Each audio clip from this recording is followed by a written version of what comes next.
Zoom is such a great tool for remote working, but is it secure enough to be used in your business? Well, that is the topic for today's video. But before we start, don't forget to like this video, and if you've got any comments, please use the comment box below.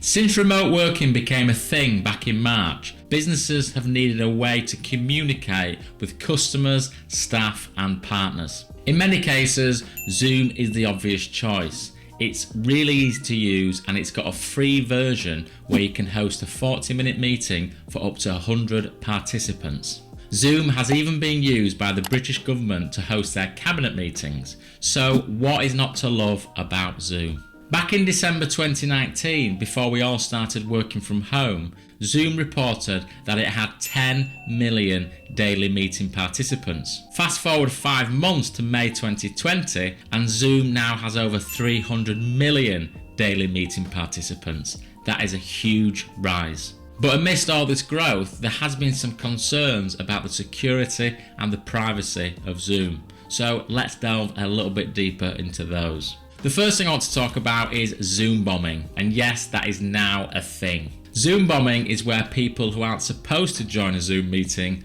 join the meeting, and these unwanted guests have very mischievous intent. Take for example the Zoom meeting that was arranged for fans of the BBC 4 series The Archers. Unfortunately, the whole meeting had to be abandoned because someone Zoom bombed it with pornographic images. Zoom bombing is now becoming quite a popular thing. People are sharing online meetings in online forums, and people are even sharing the results of their Zoom bombing on platforms such as YouTube and TikTok. Don't you just hate TikTok? Zoom bombing is not great if you're trying to hold a corporate meeting or perhaps trying to have a sales meeting with a prospect. On top of all this, Zoom have long since advertised that its product offered end-to-end encryption. In simple terms, this means that your communication cannot be intercepted and decrypted.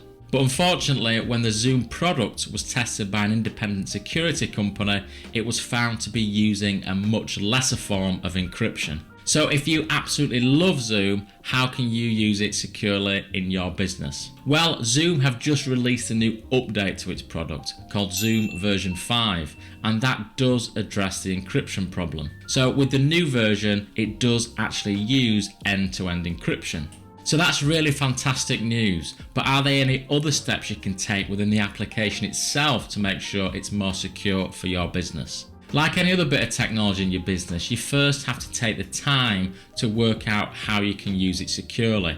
Don't just start using it. So my first tip of how you can make Zoom more secure for your business is to use the waiting room feature. The waiting room feature is pretty much what it sounds like. Anybody who wants to join your Zoom meeting will be kept in a waiting room, and as a host you can just let them in one by one. If there's anybody sat in the waiting room who you don't recognise, then simply don't let them in. Now for my second tip, can you remember the story I told earlier about the BBC 4 series The Archers? Unfortunately, they were Zoom bombed. They could have prevented this from happening by turning off the ability of meeting attendees to share their screens. Screen sharing in Zoom is a really fantastic feature. It allows you to share a presentation if you're holding a board meeting, or maybe a presentation for a sales meeting, but you often don't need everybody in the meeting to be able to share their screens. So the good thing is, turn it off for everyone else, and as the host, you've still got the ability to share your screen.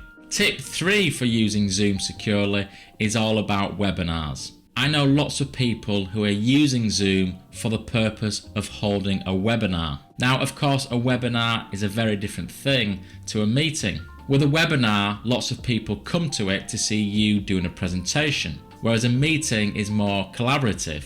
People are having a meeting and discussing ideas. Now, you can absolutely use Zoom for hosting webinars, but Zoom webinars is not part of the free version of Zoom. It's part of the paid version. And unfortunately, some people just don't want to spend the money on paying for Zoom. So what they try and do is use Zoom meetings for Zoom webinars. and I've seen links to Zoom meetings plastered all over social media. If you are doing this, then you are asking for trouble. So if you are using the free version of Zoom and you want to hold webinars, then please just upgrade. The pro version is just £11.99 per month, so it's well worth it.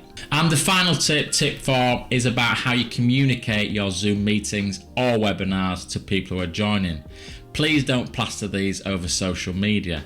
Use direct messaging such as email to inform people of the Zoom meeting or the webinar and the details how to join. Now let's just talk about free versions of software. Lots of providers, including Zoom, offer free versions.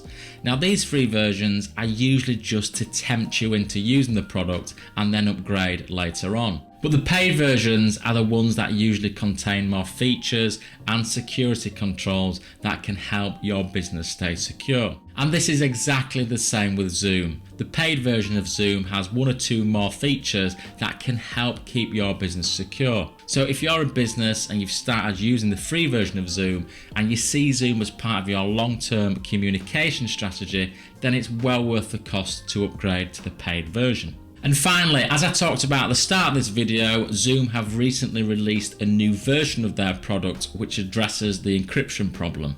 So if you haven't already done so already, upgrade to Zoom version 5 on your computer.